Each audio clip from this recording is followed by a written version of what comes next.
अस्सलाम वालेकुम क्लास। आज हम पढ़ रहे हैं काउंटिंग टेक्निक्स। काउंटिंग टेक्निक्स में आप परमुटेशन भी पढ़ते हो, कॉम्बिनेशंस भी पढ़ते हैं और भी एडवांस काउंटिंग टेक्निक्स पढ़ते हैं, लेकिन उससे पहले हम कवर करेंगे बिल्कुल बेसिक रूल्स। प्रोडक्ट रूल कहाँ यूज़ होगा, सम रूल कहाँ यूज़ होगा, डिफरेंस कब यूज़ होता है। क्योंकि जब आप आगे और एप्लीकेशन साइड पे जाओगे या और क्वेश्चन सॉल्व करोगे तो आपको बेसिक बेसिक टर्म्स अगर नहीं पता तो आप परमुटेशन कॉम्बिनेशन के क्वेश्चंस अच्छे से सॉल्व नहीं कर सकेंगे। तो इसलिए पहले हम इसका बेसिक सीखते हैं। जैसे आज की हम टॉपिक जो कवर करने जा रहे हैं इसमें है प्रोडक्ट रूल।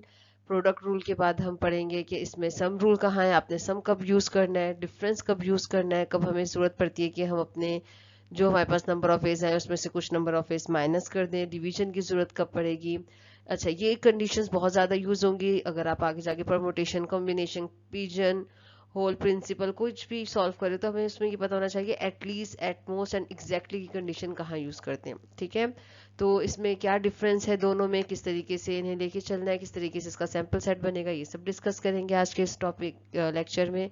रिपीटिशन अलाउड है तो हमारा सैंपल स्पेस कैसा होगा, काउंटिंग टेक्निक्स पे क्या इफेक्ट करेगा। रिपीटिशन अलाउ नहीं है तो फिर किस तरीके से इफेक्ट करेगा, ट्री डायग्राम कैसे बनेगी, कैसे sample space, and then practice question. तो जो प्रैक्टिस क्वेश्चन हम यहाँ पे या जो एग्जांपल्स हम यूज कर रहे हैं वो है application of discrete mathematics book by Rosen. ठीक है, सो आई होप कि आपको आज का लेक्चर इंटरेस्टिंग भी लगेगा और समझ में भी आएगा और आपकी हेल्प भी करेगा फर्दर एडवांस टॉपिक समझने के लिए। So keep watching plan of.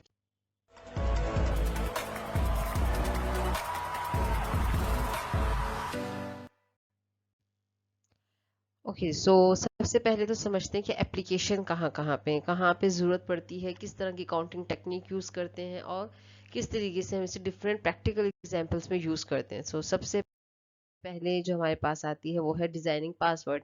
आप कंप्यूटर इंजीनियर हैं, आप डिजाइन करना चाहते हैं अपना लॉगिन पासवर्ड या ऐसी कोई सॉफ्टवेयर डिजाइन करो जिसमें आप देखना चाहते हो कि कितने यूनिक पासवर्ड डिजाइन किए जा सकते हैं या कितनी यूनिक आईडीज डिजाइन की जा सकती हैं। सो आप काउंटिंग टेक्निक से अंदाजा लगा सकते हैं कि कितने नंबर ऑफ वेज हैं कि आप यूनिक पासवर्ड डिजाइन कर सकें या आपके यूजर पासवर्ड डिजाइन कर सकें। टेलीफोन नंबर कितने डिज़ाइन किए जा सकते हैं, आप अगर आपके पास डेटा है आप उसमें देखना चाहते हो कि कितने यूनिक टेलीफोन नंबर्स इसमें हो सकते हैं। सो आप काउंटिंग टेक्निक यूज़ करें। आपके पास कोई गैमलिंग टेक्निक्स है, वहाँ पे गैमलिंग बॉल्स हैं या कार्ड्स हैं या कुछ इस तरह के पेपर्स हैं, अब आप देखना चाहते हो कि मैं रेड बॉल सिलेक्शन की क्या कितने नंबर ऑफ वेज हैं, उसमें आप ये यूज़ कर सकते हैं। आपकी सेटिंग करें, आप वॉर्डरोब सेट करें या कहीं पे ऐसी जगह जहाँ पे आपने कुछ डिस्प्ले करना है तो आप देखना चाहते हो कि कितने पॉसिबल डिस्प्लेस बन सकते हैं आपके एलिमेंट्स या ऑब्जेक्ट्स को लेके। इसी तरह बुक शेल्फ में जब हम बुक्स अरेंज कर रहे होते हैं तो हम काउंटिंग टेक्निक से देखते हैं कि कितने नंबर ऑफ वेज हैं कि आप इन्हें अरेंज कर सकते हैं। ओके, नंबर प्लेट्स डिजाइन करें तो कितने अल्फाबेट यूज करने हैं आपने, कितने डिजिट यूज करने हैं और कितने possible number plates unique design की जा सकती हैं। डीएनए में आप देख सकते हो कि कितने पॉसिबल इसके कॉम्बिनेशंस बन सकते हैं, प्रोटीन कॉम्बिनेशंस बन सकते हैं। इसी तरह कार्ड्स गैमलिंग टेक्निक्स होती हैं, वहाँ हम यूज़ करते हैं एआई, आर्टिफिशियल इंटेलिजेंस में भी जो आप देखते हो कि गेम्स होते हैं जो कंप्यूटर खुद ब खुद आपको रिप्लाई कर रहा होता है या आप कंप्यूटर के साथ प्ले कर रहे होते हो, तो वहाँ पे भी सैम्पल स्पेस बना दिया जाता है कि कितने पॉसिबल वेज हैं कि आप इन्हें कार्ड्स को अरेंज कर सकते हैं या कितने पॉसिबल वेज हैं जिसमें कंप्यूटर आपको आउटपुट दे सकता है। और फिर उसमें से देखते हैं कि बेस्ट वन कौन सा है। ठीक है, तो फिर वो अलग टेक्निक है कि बेस्ट वन कैसे देखा जाए, लेकिन काउंटिंग टेक्निक्स में हम देखते हैं कि कितने नंबर ऑफ वेज हैं कि आप ये काम कर सकते हैं। इसी तरह आपके पास कोई वेयर हाउस है, आप उसमें कुछ डाटा स्टोर करना, कुछ ऑब्जेक्ट्स स्टोर करना चाहते हैं, बॉक्सेस प्लेस करना चाहते हैं, वो हम देखते हैं जिसकी एक मिसाल हम पिजन होल प्रिंसिपल में भी पढ़ेंगे। सो इस तरह की बहुत सारी एप्लीकेशन है डिफरेंट एरियाज में, आप डिपेंड करता है कि आप कहाँ पे यूज़ करना चाहते हैं। लेकिन ये बिल्कुल बेसिक टेक्निक्स हैं, आपको पता होनी चाहिए हर इंजीनियर, हर कंप्यूटर साइंस स्टूडेंट को। सो बढ़ते हैं अपने क्वेश्चंस की तरफ। सबसे पहले आता है product rule.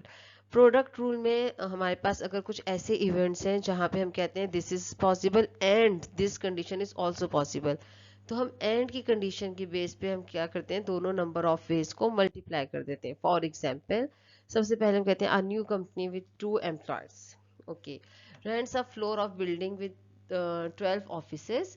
How many ways are there to assign different offices to there? Okay, आपके पास 12 डिफरेंट ऑफिसेज हैं, ठीक है, 1 2 3 4 5 6 7 8 9 10 11 12, और आपके पास 2 एम्प्लॉयर्स हैं जिसे आपने ये असाइन करने।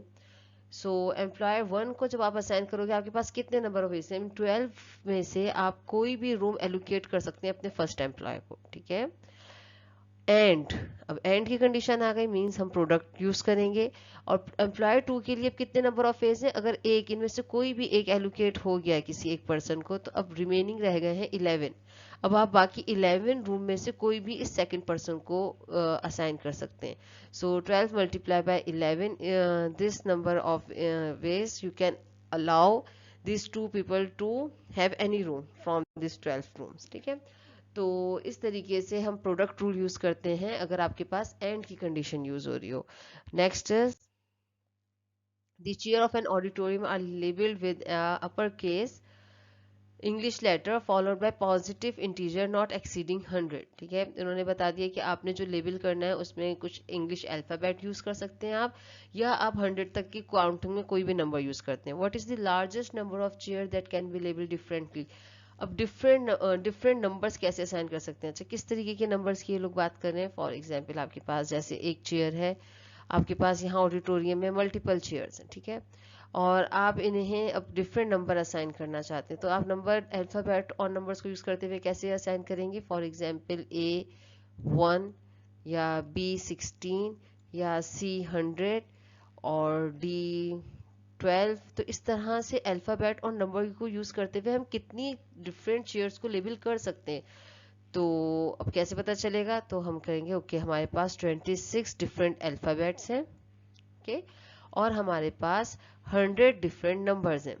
तो हम इन दोनों को कर देंगे मल्टीप्लाई, और हमारे पास जो टोटल नंबर ऑफ वेज हैं 2600 चेयर्स जो हैं आपके पास यूनिकली लेबल आप कर सकते हो इस ऑडिटोरियम में, ठीक है। तो इस तरीके से जहाँ पे हमारे पास एंड की कंडीशंस आ रही होती हैं, हम वहाँ पे मल्टीप्लाई करके देखते हैं कि हमारे पास total different number of ways कितने अचीव हम कर सकते हैं। Okay, next example is there are 32 computers in a data center in the cloud. Each of these computers has 24 ports. तो 24 ports हैं और 32 computers हैं. How many different ways computer ports are there in this data set? ठीक है, तो ये 1 2 3 4 5 32 computers हैं आपके पास फॉर एग्जाम्पल, और सबके पास 24 ports हैं, 24 ports हैं, 24, तो टोटल ports कितनी होगी? 32 multiply by 24, 4 2 8. So we have 768 different ways, 768 different ports, ठीक है। तो नेक्स्ट देखते हैं, how many different bits string of length 7 are there? Okay, तो कितनी है? 1 2 3 4 5 6 7, 7 बिट्स हैं। हर एक के लिए आपके पास 2 बिट्स होती हैं, सही है, 1 और 0। यहाँ भी 1 और 0 में से कुछ भी आ सकता है, यहाँ भी 1 और 0 में से कुछ भी आ सकता है, और हर एक के लिए हमारे पास 2 नंबर ऑफ एज है क्या इससे? तो इन सब को आपस में आप कर देंगे मल्टीप्लाई, तो सिंपल आंसर क्या आ जाएगा? 2 रेज़ टू द पावर 7, ठीक है। तो 2 रेज़ टू द पावर 7 आपके पास different bit string of length 7 बन सकती हैं, जैसे 1 0 0 1 0 0 1 1 2 3 4 5 6 7, ठीक है, 0 0 0 0 0 0 0, या 1 1 1 1 1 1 1, या 1 1 0 1 0। तो इस तरह 2 रेज़ टू द पावर 7 इतने नंबर ऑफ वेज हैं कि आपके पास डिफरेंट बिट स्ट्रिंग्स बन सकती हैं of length 7। Okay, in this example, they are asking how many different license plate can be made if each plate contain a sequence of 3 uppercase letters. आप 3 uppercase letter use कर सकते हैं followed by 3 digits, जैसे कि यहाँ हमने example दिए। तो इस तरह की कितनी unique number plates बन सकती हैं? जैसे ये SB है 1 2 3 है, तो इसी तरह बन सकता है A B 2 4 1 या 2 4 5, ठीक है। तो इस तरह के कितने different number plates बन सकती हैं by using 3 letters and 3 digits. So we have 3 letters and 3 digits. So first letter में आपके पास 26 ऑप्शन है, कोई भी आप लिख दें मल्टीप्लाई बाय, क्योंकि रिपीटिशन अलाउ या नॉट अलाउ इन्होंने नहीं दिया तो हम रिपीट कर सकते हैं। जैसे लाइसेंस प्लेट में आपके पास नंबर्स लेटर्स रिपीट हो सकते हैं, तो 26 इंटू 26 इंटू 26, ये 3 हमारे पास लेटर्स हो गए एंड 3 डिजिट्स, तो 10 इंटू 10 इंटू 10, ये 3 लेटर्स और 10 डिजिट्स। 10 डिजिट्स होते हैं ना हमारे पास, 0 से लेके 9 तक हमारे पास 10 डिजिट्स हैं, तो इनमें से कोई भी डिजिट आ सकता है यहाँ, कोई भी डिजिट आ सकता है यहाँ, कोई भी डिजिट आ सकता है यहाँ। तो आप इन सबको आपस में मल्टीप्लाई कर लें और आपके पास आंसर आ जाएगा। इन सबको मल्टीप्लाई करने से कि आपके पास इतने नंबर ऑफ वेज हैं कि यूनिक आपके पास लाइसेंस प्लेट बन सकती है, जो कि आंसर आपका आएगा 1757600। ठीक है, इतनी यूनिक नंबर ऑफ प्लेट्स बन सकती हैं by using 3 different letters and 3 different digits. Okay, so अब आ जाते हैं अपने सम रूल पे। तो सम रूल हम यूज करेंगे जब हमारे पास होगी if the task can be done either and और कंडीशन। ठीक है, तो अगर हमारे पास इधर और की कंडीशन होगी तो हम यूज करते हैं उसमें सम रूल। हम दोनों नंबर ऑफ वेज को इस तरीके से ऐड कर देते हैं। तो एग्जांपल करते हैं। ओके, सो सम रूल में सबसे फर्स्ट एग्जांपल है, a student can choose a computer project from one of 3 list. आपके पास 3 लिस्ट गिवन है। ठीक है, फॉर एग्जांपल ये हमारे पास लिस्ट 1 है जिसमें आपके पास डिफरेंट प्रोजेक्ट्स गिवन है, और कितने प्रोजेक्ट्स हैं 23। एक और लिस्ट आपको गिवन है जिसमें आपके पास 15 प्रोजेक्ट्स हैं। इसी तरह एक और लिस्ट आपको गिवन है जिसमें आपके पास 19 प्रोजेक्ट्स हैं। ठीक है, सो student can select computer project from one of 3। इन तीनों में से किसी एक में से वो प्रोजेक्ट्स सिलेक्ट कर सकता है। और यहाँ कहते हैं no project is on more than one, कोई भी प्रोजेक्ट रिपीट नहीं हो रहा, सिर्फ डिफरेंट प्रोजेक्ट्स हैं।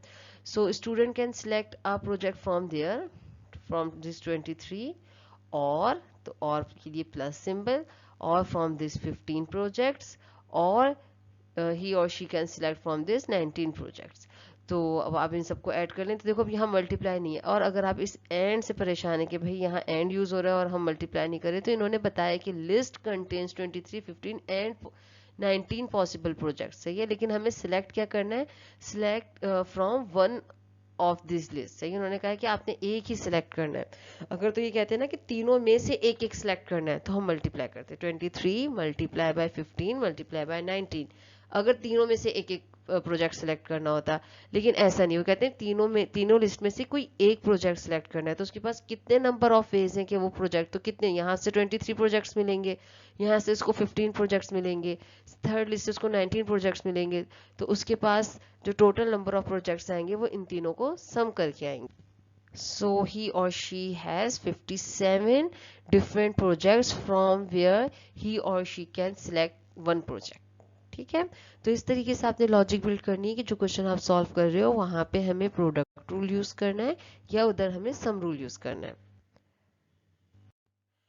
Okay, but many counting techniques cannot be solved using just the sum rule or just the product rule. कि कुछ कुछ ऐसे प्रॉब्लम्स आते हैं जहां हम सम रूल एंड प्रोडक्ट रूल दोनों यूज कर रहे होते हैं।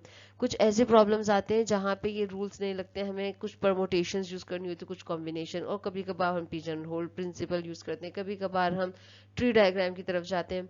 तो इस तरीके के लाजमी नहीं कि आप प्रोडक्ट और सम रूल से सारे क्वेश्चन सॉल्व कर लें। तो देखते हैं आगे कौन कौन से ऐसे प्रॉब्लम्स आने वाले हैं जहां ये रूल्स, सिर्फ ये रूल्स ही नहीं, हमें कुछ और टेक्निक्स लगानी होंगी, कुछ हाइब्रिड मेथड यूज करने होंगे, प्रोडक्ट एंड सम रूल दोनों यूज करने होंगे। सो लेट्स ओके, सो सबसे पहले एग्जांपल यहाँ यूज हो रही है जहाँ पे हमारे पास some rule and product rule दोनों यूज होने वाले हैं। तो how many different licence plate can be made using either. देखो ईदर और भी यूज हो गया, और साथ में कंडीशन क्या है, 2 upper case English letter followed by 4 digits. It means 2 upper case letter and 4 digits. तो एंड कंडीशन भी यूज हो रही है, और साथ साथ और के बाद क्या कहते हैं, 2 digit followed by 4 upper case English letter. तो 2 डिफरेंट कंडीशंस दी हुई हैं, और इन कंडीशंस में एंड यूज हो रहा है। फॉर एग्जाम्पल यहाँ देखते हैं, फर्स्ट कंडीशन हमें कहते हैं 2 अपर केस लेटर, तो 1 upper case letter and 2 upper case letter, and then आपके पास आएंगे 4 digit, 1 2 3 4 digit. So 26 upper case letter into 26 upper case letter and 4 digit. So 4 digit में हमारे पास आएंगे मल्टीप्लाई बाय, हमारे पास 10 डिजिट्स होते हैं, इंटू 10 इंटू 10 इंटू 10। ये 26 अल्फाबेट से ए बी सी डी, अगर आप देखें तो ये टोटल 26 होते हैं। और इसी तरह अगर नंबर देखो 0 से लेके 9 तक, तो हमारे पास टोटल 10 नंबर्स होते हैं, ठीक है। तो इसलिए 26 डिजिट्स अल्फ़ाबेट्स की जगह यूज़ किया और 10 हमने यूज़ किया अपने लेटर्स के लिए। फिर कहते हैं और, ओके, सो हमारे पास एक और कंडीशन आ गई है, और के बाद क्या कहते हैं, हमारे पास 2 डिजिट्स हैं, ओके, हमारे पास पहले 2 डिजिट्स हैं, sorry, this 1 digit, 2 digit and then followed by 4 uppercase letter 1 2 3 4। तो 2 digit है, it means 10 into 10, और फिर हमारे पास 4 अपर केस लेटर हो सकते हैं। तो कौन कौन से हो सकते हैं, ABCDEF, आप 26 लेटर्स में से कुछ भी लिख सकते हो। यहाँ भी तो हमारे पास ऑप्शन 26 है, सेकंड के लिए भी हमारे पास 26 ऑप्शन है, थर्ड के लिए भी 26 ऑप्शन है, एंड फोर्थ के लिए भी 26 ऑप्शन है। तो देखो यहाँ प्रोडक्ट रूल यूज हो रहा है, और की वजह से बीच में हमारे पास सिंबल आएगा एडिशन का। आप इसे सॉल्व करें, इसे सॉल्व करें, दोनों का जो आंसर है उसे आप ऐड कर लें, तो आपको पता चल जाएगा टोटल नंबर ऑफ वेज कितने हो सकते हैं। जैसे फॉर एग्जांपल जब हम इससे मल्टीप्लाई करेंगे, यू हैव 676 एंड 000 ऐड, फिर आपके पास यहाँ पे आएगा 4 6 9 7 6, इतने नंबर ऑफ वेज। आप दोनों को ऐड करेंगे तो हो जाएगा 52,457,600, इतने नंबर ऑफ वेज, ठीक है। ये टोटल आंसर आ जाएगा इस क्वेश्चन का। तो इस तरीके से जहाँ पे हमारे पास दोनों एंड और ऑपरेटर यूज होते हैं, वहाँ हम दोनों के लिए काम करते हैं।